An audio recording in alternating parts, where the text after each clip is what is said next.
옆에 계신 분하고 인사 나누시죠. 반갑습니다. 사랑합니다. 마이크를 만져주시고요. 좀 고음을 높여주세요. 오늘은 예레미야 15장 10절로 11절 말씀, 예레미야 15장 전체를 중심으로 해서 충성된 증인의 고통과 상급이라 하는 제목으로 말씀을 드리겠습니다. 이 예레미야는 고통을 많이 당한 사람이었습니다. 그런데 예레미야가 고통을 당한 것은 자기의 죄 때문에 당한 게 아닙니다. 하나님을 위해서 고통을 당한 겁니다. 유다 백성들은 자신의 죄 때문에 고통을 받았지만 예레미야는 하나님의 뜻을 이루고자 고통을 당했습니다.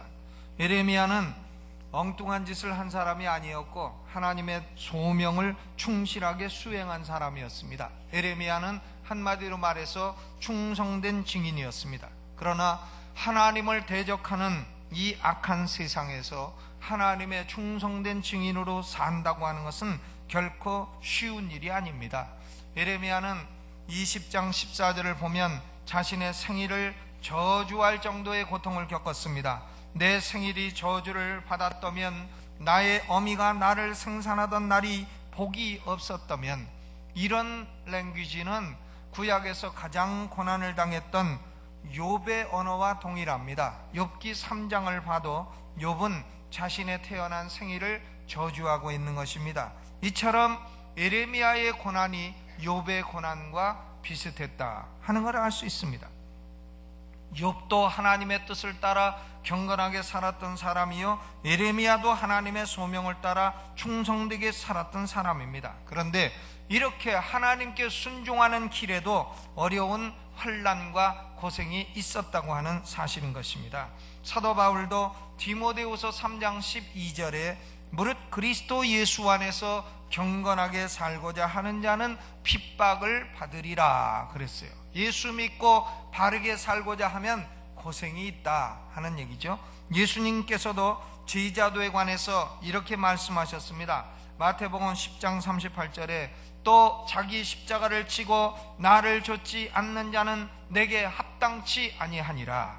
누가복음 14장 27절에 누구든지 자기 십자가를 지고 나를 좇지 않는 자도 능히 나의 제자가 되지 못하리라. 그러니까 주님의 참된 제자가 되기 위해서는 때로는 핍박도 있고 또 각자가 져야 할 십자가도 있다는 말씀인 것입니다. 여러분, 예수님을 믿고 복받기 원하는 건 참 좋은 일입니다만은, 그러나 예수 믿으면 우리 각자가 져야 될 십자가도 있다고 하는 사실을 꼭 기억하시기를 바랍니다.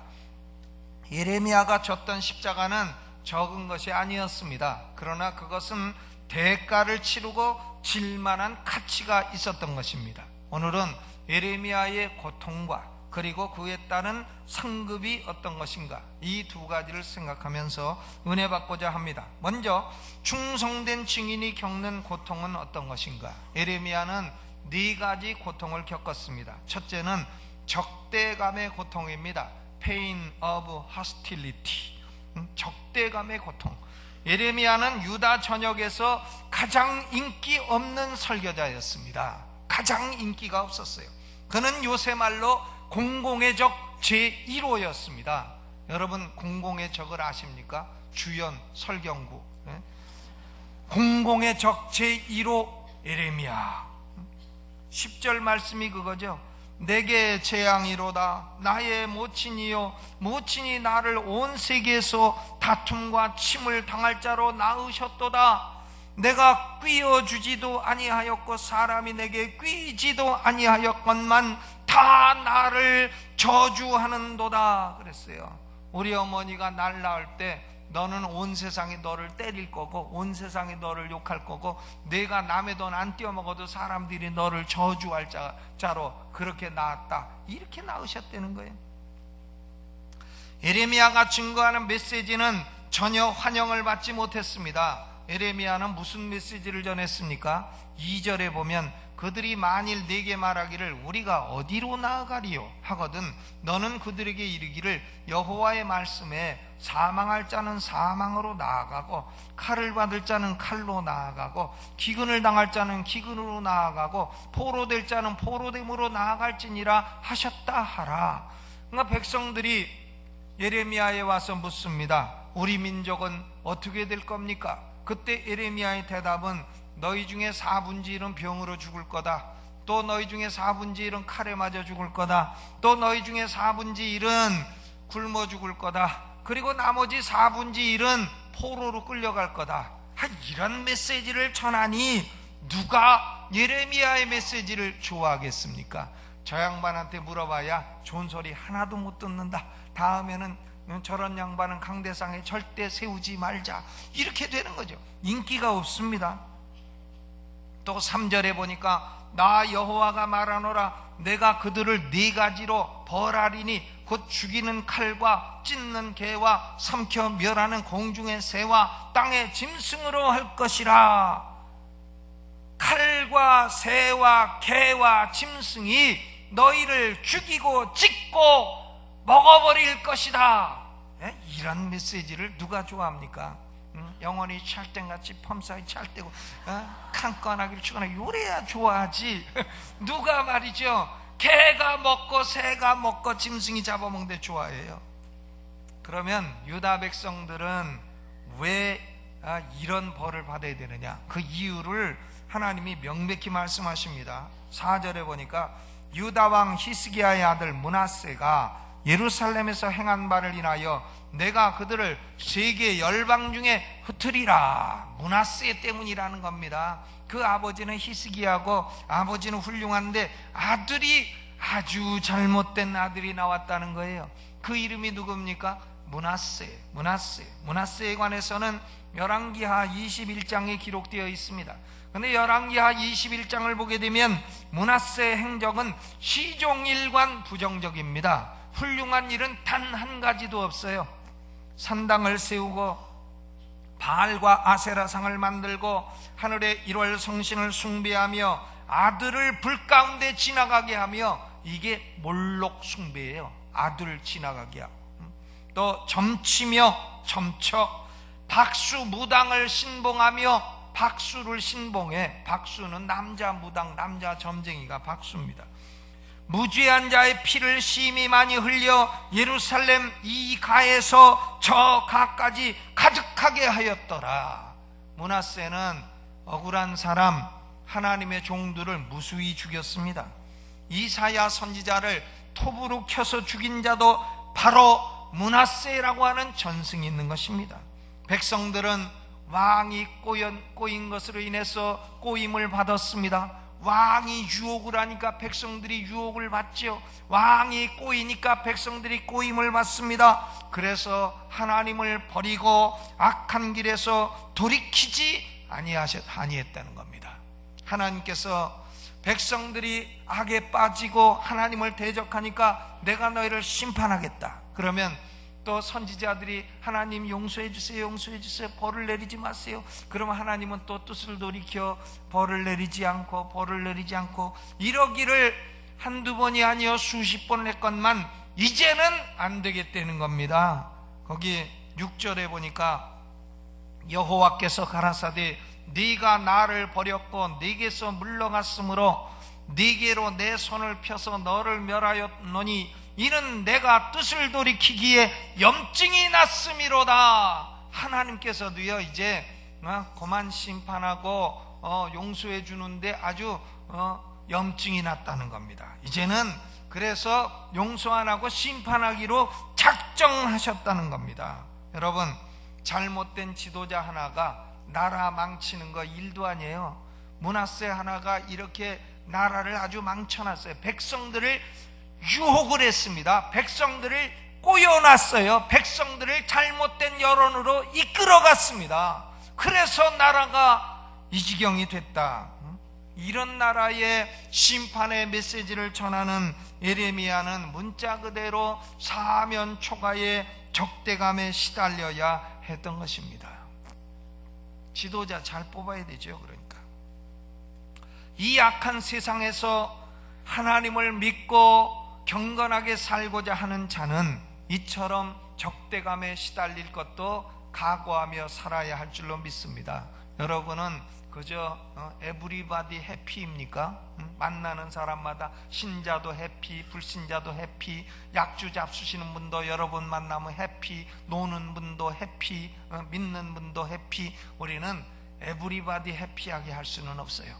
우리는 하나님은 기쁘시게 하되 세상으로부터는 때로는 대적을 받을 것을 각오하며 사시기를 주님의 이름으로 축원합니다. 두 번째, 예레미야가 겪은 고통은 고독의 고통입니다. Pain of loneliness, 고독합니다. 고향 사람인 아나도 사람들도 예레미야의 생명을 취하려 했습니다. 고향 사람이 예레미야를 죽이려 했어요. 예레미야 11장 21절. 형제와 아비집의 사람들도 그를 속이고 배반했습니다. 예레미야 12장 6절. 형제들도 예레미야를 향해 사기를 쳐 그는 거짓 선지자 취급을 받았고 국가적으로도 반역자로 간주되었습니다. 그는 심지어 결혼도 허락받지 못했습니다.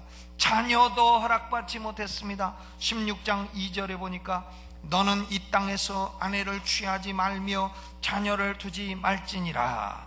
결혼도 못해, 애도 못 낳아. 또 5절에 보니까 여호와께서 이같이 말씀하시되 상가에 들어가지 말라, 가서 통곡하지 말며 그들을 위하여 애곡하지 말라. 상가도 초상집도 가지 말라는 거예요. 또 8절에 보니까 너는 잔치집에 들어가서 그들과 함께 앉아 먹거나 마시지도 말라. 잔치집도 가지 말라는 겁니다. 얼마나 고독합니까?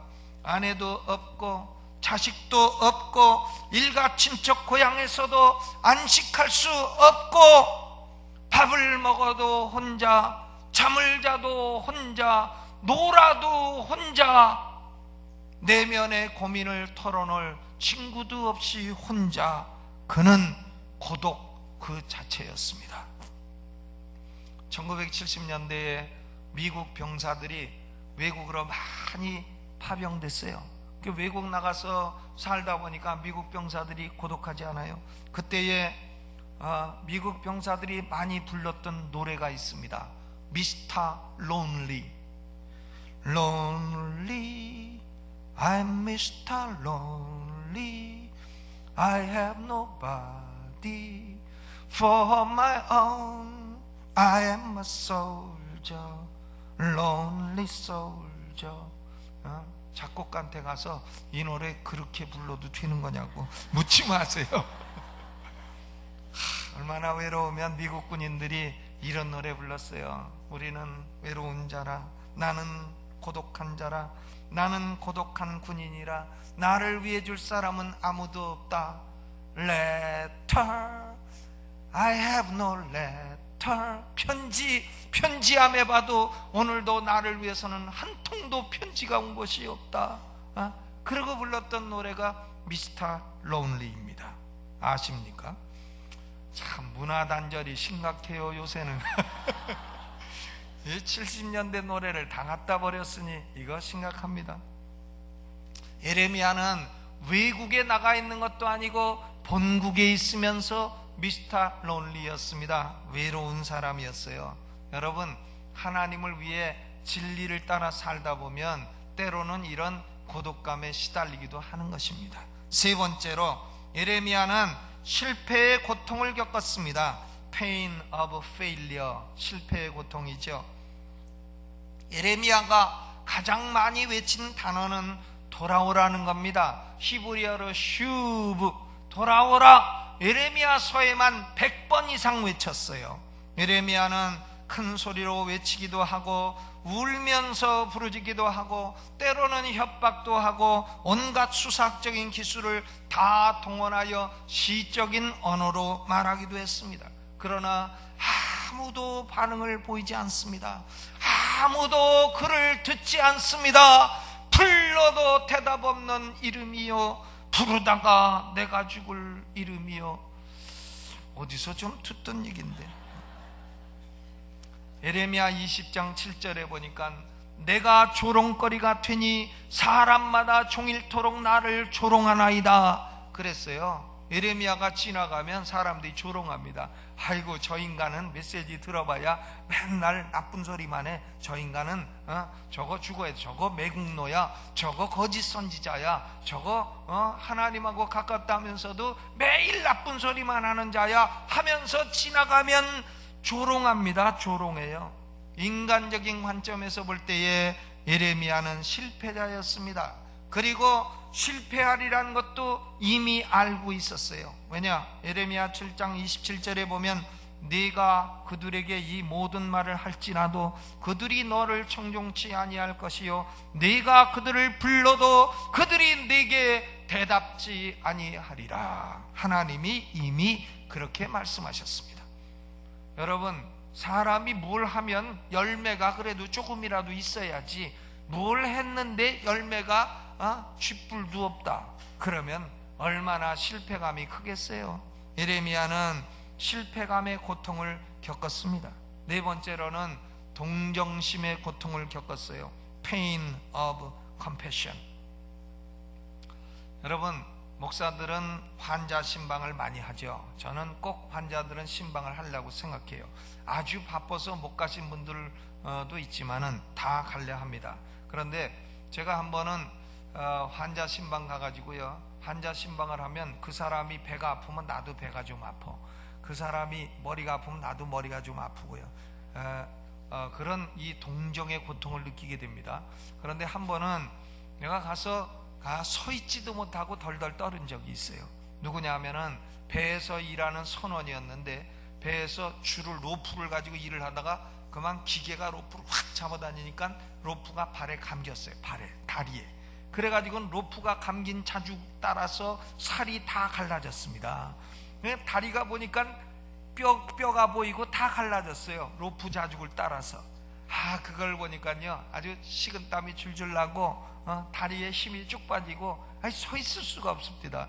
이게 동정심의 고통입니다. Pain of compassion. 유다 백성들은 예레미야를 사랑하지 않아도 예레미야는 유다 백성을 사랑했습니다. 그러므로 그들이 당할 심판과 고통을 괴로워한 것입니다. 예레미야 9장 1절에 어찌하면 내 머리는 물이 되고 내 눈은 눈물 근원이 됐고 그렇게 되면 살육당한 딸 내 백성을 위하여 주야로 고급하리로다. 내 머리는 물이 되고 내 눈은 눈물 근원이 됐고, 백성들이 심판받고 당할 고난을 생각하면 주야로 고급을 해도 시원치 않다는 예레미야의 동정심의 고통인 것입니다. 예레미야 20장 9절에도 내가 다시는 여호와를 선포하지 아니하며 그 이름으로 말하지 아니하리라 하면 나의 중심이 불붙는 것 같아서 골수에 사무치니 답답하여 견딜 수 없나이다 그랬어요. 예레미야는 백성들을 향해서 엄하게 책망만 한 것이 아니라 그들의 고통을 동정했고 동정심의 고통을 겪은 것입니다. 스위스의 라불이라는 공동체를 만든 유명한 프랜시스 셰퍼 박사는 이런 말을 했습니다. 만일 당신이 진실로 하나님과 인간을 사랑한다면 심리적으로 동정심의 큰 고통의 대가를 치루어야만 할 것이다 그랬습니다. 여러분, 우리는요, 우리 영혼 안에 불신자들이 겪을 지옥의 고통을 동정하는 마음이 있어야 할 줄로 믿습니다. 우리가 그런 마음이 있어야 돼요.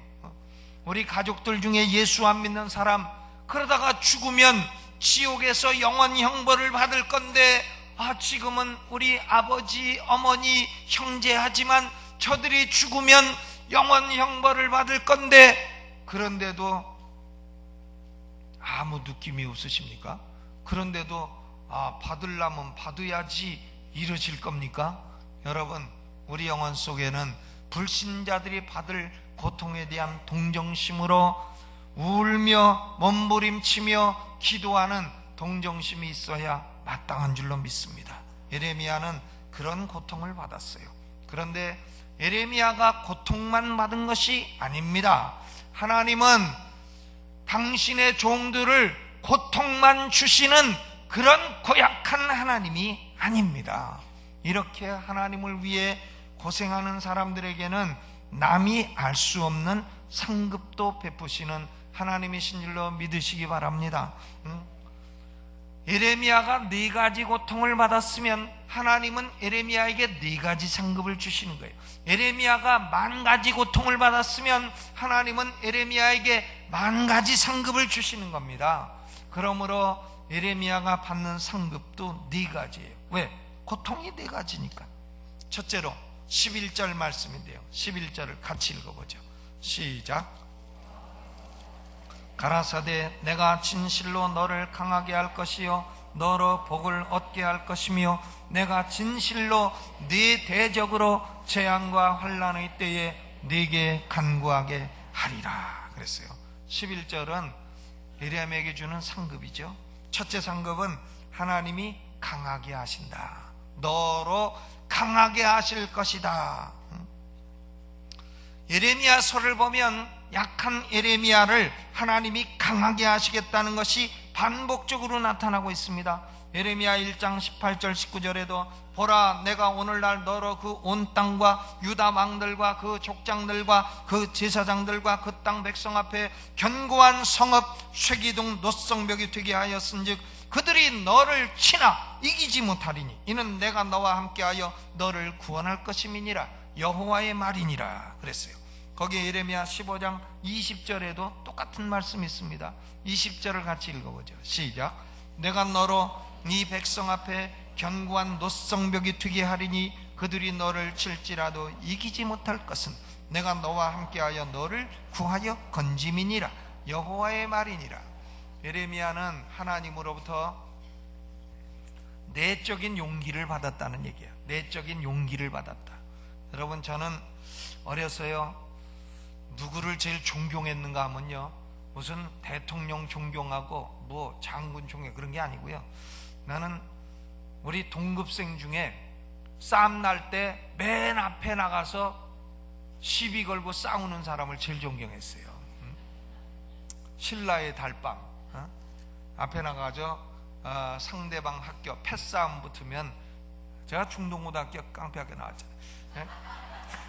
가끔 수학여행 가면 패싸움을 하는데요, 그 앞에 딱 나가지고 골리앗처럼 다윗처럼 1대1로 싸움 붙고 거기서 나가지고 욕도 하고 뭐 싸움도 걸고 이러는 사람을 제일 존경했어요.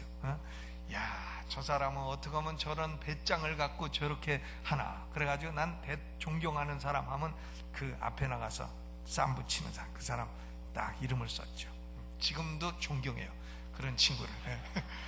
그래서 저는 속으로 나도 저런 깡다구 좀 있었으면 좋겠다 이렇게 생각을 하고 있었습니다. 근데 그런 것은요 자연적인 용기죠. 싸움도 잘하고 배짱도 있고 골목대장도 하고 정치를 해도 담대하게 나가서 상대방 킬러 역할을 하고 이런 건데, 지금 에레미야는 그런 종류의 사람은 아닙니다. 앞에 나가지고 싸움 붙이고 싸움 그런 종류의 사람은 아니에요. 그러나 에레미야에게는 하나님이 안으로 부어주시는 위대한 용기가 충만한 줄로 믿으시기를 바랍니다. 그러니까 밖으로는 에레미야는 울기나고 찔찔 짜고 다니고 하지만 안으로는 하나님이 강하게 하는 용기가 있었다는 거예요. 이런 걸 한자말 4글자로 뭐라 합니까?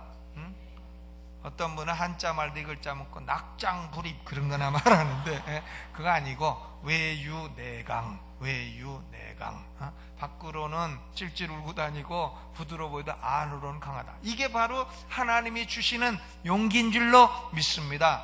여러분 모두가, 우리 성도들은 외유내강의 은혜가 있으시기를 주의 이름으로 축원합니다. 두 번째로는 에레미야는 하나님과 깊은 교제를 나눌 수 있는 축복을 받았습니다. 성경의 기도 가운데요 에레미야의 기도만큼 담대한 기도가 없습니다. 에레미야는 어떤 때는 하나님하고 시비 거는 것 같아요. 기도가 하나님하고 아주 맞짱 뜨지 않은 수준으로 지금 기도를 하고 있습니다. 에레미야 15장 18절에 봐도 나의 고통이 계속하며 상처가 중하여 낫지 아니함은 어찌미니까 주께서는 내게 대하여 물이 말라서 속이는 시내 같으시리까. 하나님이 왜 나에게 고통을 계속 주고 상처를 치유를 안 해주시느냐 이거야. 하나님이 속이는 신이냐 이겁니다. 디셉티브 브루크. 이스라엘은 남방에 가면 네게브라는 사막이 있고 그 사막에는 비가 오면 일시적으로 시내가 흐릅니다. 그러나 그 시내를 보고 가면 금방 말라버려 가지고 시내가 없어졌어요. 이런 걸 가리켜 와디라 하는데, 지금 예레미야는 하나님, are you 와디? 당신이 와디입니까? 속이는 시내입니까? 왜 날 속이십니까? 나 상대로 왜 사기치십니까? 지금 이런 식으로 기도하고 있다 이거예요. 또 예레미야 20장 7절을 보면 더욱 무례해 보이는 언어로 기도하고 있습니다. 여호와여, 주께서 나를 권유하심으로 내가 그 권유를 받았사오며. 우리말 성경에는 아주 점잖게 번역되어 있습니다만은 NIV 성경을 보면 주께서 나를 속이셨고 그래서 내가 속았습니다. God, you deceived me and I was deceived. 하나님이 나를 속이셨고 그래 나는 하나님으로부터 속임을 당했습니다. 무례를 지나서 신성모독이라 할 정도의 언어를 사용하고 있는 것입니다. 그래도요, 하나님은 예레미야의 기도를 다 받아주시는 거예요. 네가 투정을 하는구나. 그래, 그 정도 고통을 당하면 투정할 만도 하지. 받아주마. 내가 널 속인다고 내가 너를 속이는 것 같지만 너한테 큰 복을 주려고 지금 그렇게 하는 거다. 이러고서 그 기도를 다 받아주신단 말이에요. 우리가 하나님께 기도할 때 하나님 사기꾼이십니까? 이랬다가는 우도 터집니다. 그런 기도 하지 마시기 바랍니다. 그거 안 돼요. 그런데 지금 예레미야는 그런 수준의 기도를 하고 있다 이겁니다. 그것은 바로 하나님과 대단히 교제가 깊다는 것을 말하고 있는 거예요. 하나님과 매우 친하다는 걸 말해주고 있는 것입니다. 여러분, 복이 뭡니까? 돈 많은 게 복입니까? 출세한 게 복입니까? 아니죠. 시편 73편 28절을 보면 하나님께 가까이함이 내게 복이라 그랬어요. 하나님을 가까이 할 수 있는 것이 내게 복이라.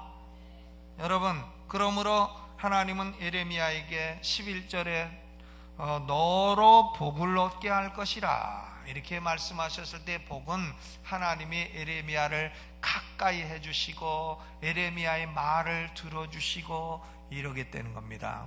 여러분에게 이런 은혜가 있으시기를 주의 이름으로 축원합니다. 예레미야는 기도도 이렇게 담대하게 했을 뿐만이 아니라 또한 하나님으로부터 말씀도 얻어먹었어요. 예레미야 15장 16절에 만군의 하나님 여호와여, 나는 주의 이름으로 일컬음을 받는 자라. 내가 주의 말씀을 얻어먹었사오니, 말씀을 얻어먹었어. 그래서 주의 말씀이 내게 기쁨과 내 마음의 즐거움이 되었습니다. 여러분, 주의 일은 힘들어요. 목회하는 것도 쉬운 일 아니에요. 그런데 힘들어도요, 기쁨이 있습니다. 뭐냐면은 이 말씀을 얻어먹는 기쁨이에요.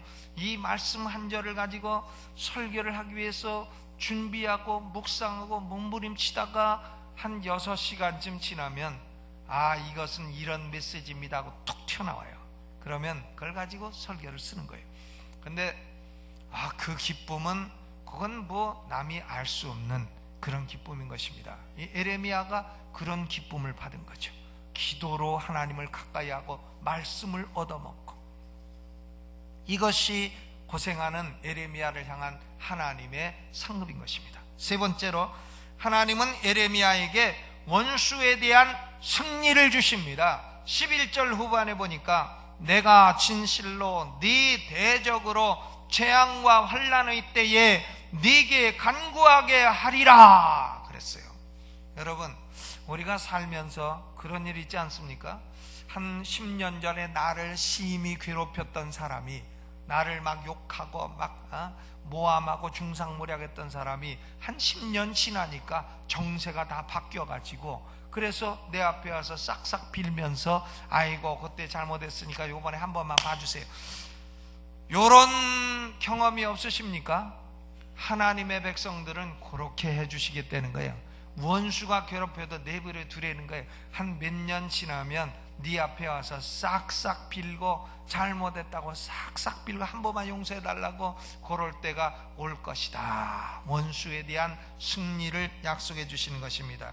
21절에도 내가 너를 악한 자의 손에서 건지며 무서운 자의 손에서 구속하리라 그랬어요. 승리의 축복입니다. 네 번째로, 오늘 11절 말씀에는 나와 있지 않지만 성경 전체를 보면 예레미야가 받은 복 중에 가장 큰 복은 다른 것이 아니고요, 예레미야는 예수님을 가장 많이 닮은 인물이라는 평을 받았습니다.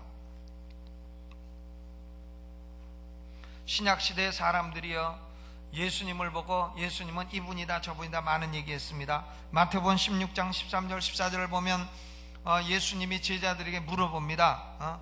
사람들은 나를 누구라 하느냐, 인자를 누구라 하느냐 물으니까 제자들이 대답하되 더러는 침례 요한이라 합니다. 더러는 엘리야라 합니다. 그런데 어떤 이는 예레미야라 합니다.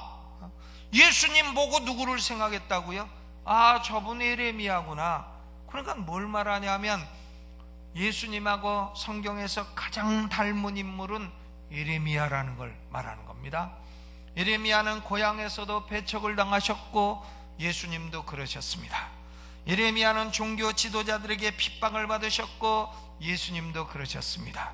예레미야는 매 맞고 나중에는 칼로 죽었다는 전승이 있는데 예수님도 매 맞고 십자가에 달려 죽으셨습니다. 예레미야는 사람들에게 조롱거리가 되었는데 예수님도 조롱거리가 되셨습니다. 그러니까 예레미야와 예수님은 닮은 꼴입니다.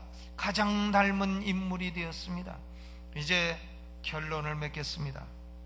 고린도전서 4장 2절에 맡은 자들에게 구할 것은 충성이니라 그랬습니다. 여러분, 하나님의 교회에서 무슨 일을 맡으셨습니까? 충성하시기를 바랍니다. 좋은 일에 충성하세요. 나쁜 일에 충성하지 말고요. 좋은 일에 충성하시고, 주일날 예배만 나와가지고 내가 예배에 앉아준 것만 해도 고마운 줄 아시오 목사님 이러고 가버리고 그러지 마시고요, 일을 맡으시고 맡은 일에 충성하세요. 맡은 자들에게 구할 것은 충성이니라. 구역에서도 충성하세요. 구역도요, 보니까 한 사람만 충성하면 부흥됩니다. 그냥 다 BBK 비비고 개긴다. 그런 거는 원고에서 없어요. 빼세요. 다 그러고 있으면 구역이 어떻게 부흥이 되겠어요? 한 사람이라도 충성해야죠. 충성하면 부흥이 일어나는 겁니다. 그런데 충성된 예수 그리스도의 일꾼이 되는 것은 쉬운 일이 아니죠. 적지 않은 고통이 따르는 겁니다. 여러분, 예수님 이거 복만 받으려 하지 마세요. 복만 받으려고 하지 마시라고요. 복 받으면 천국에 무슨 상급이 있겠어요? 여기서 다 받아버렸는데, 여기서 예수 위에서 때로는 욕도 먹고 때로는 고통도 당하고 때로는 밤잠도 못 자고 그래야 상급이 있을 거 아닙니까? 때로는 자기 돈 써서 전도하느라고 돈도 쓰고 성경도 사주고 택시값도 주고 그래야 천국 가면 상급이 있지. 그렇지 않으면 무슨 상급이 있겠어요? 적지 않은 고통이 있지만 고통의 이면에는 하나님이 예비하신 보석 같은 축복들이 기다리고 있는 줄로 믿으시기를 바랍니다. 고통이 없이는 축복이 없는 거예요. 여기서 복을 다 받으셨습니까? 천국 가면 쥐뿔도 없을 줄로 아시기를 바랍니다. 여기서 고생을 좀 하고 못 받은 게 있어야 천국 가도 남는 게 있을 거 아니에요? 여러분, 우리가 죽어서 천국 갔다 그러면 하나님이 천사들과 그리고 먼저 간 허다한 증인들 앞에서 우리를 소개할 때요, 이 사람은 내가 평생에 사용한 내 종이다. 이 사람은 나를 위해서 많은 고생을 하였느니라. 이 사람은 내 독생자 예수 그리스도를 가장 닮은 사람이니라 내가 이 사람에게 상을 주노라. 이런 소리를 들어야지. 이 사람은 그냥 나 때문에 수지만 맞은 사람이고, 이 사람은 나를 위해서 고생은 아무것도 안 했고, 이 사람은 예수님 닮으라고 했더니 그냥 마귀만 닮아갖고 여기 와갖고 있으니 이걸 내쫓을 수도 없거냐. 개털 모자를 씌워줘라. 이렇게 된다면 그거 얼마나 참 슬픈 일이겠어요. 여러분, 하나님으로부터 예수님 닮은 내 백성이다, 이런 칭찬의 말을 듣게 되시기를 주님의 이름으로 축원합니다. 예수님을 위해서 고생할 건 좀 하시기를 부탁드리며 말씀을 맺겠습니다.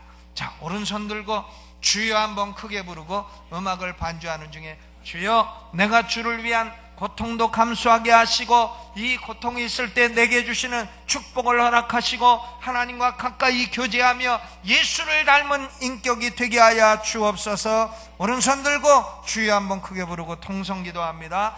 주여! 여러분, 하나님을 위해서 무슨 고통을 받고 계십니까? 하나님이 여러분에게 무슨 상급을 주시겠습니까? 고통당하는 것 없이는 상급이 없습니다. 여러분, 하나님은 우리를 강하게 해주시며, 하나님은 우리를 가까이 해주시며, 하나님은 우리의 원수를 우리의 발 앞에 굴복하게 하시며, 하나님은 우리를 그리스도 예수님의 형상을 닮은 성도가 되기를 원합니다. 아버지, 우리가 그런 사람이 되게 하여 주옵소서. 고통이 와도 우리 각자가 질 십자가를 피하지 말고 십자가를 지고 주님을 따르는 하나님의 백성들이 다 되게 하여 주옵소서. 예수님의 이름으로 기도하옵나이다. 아멘.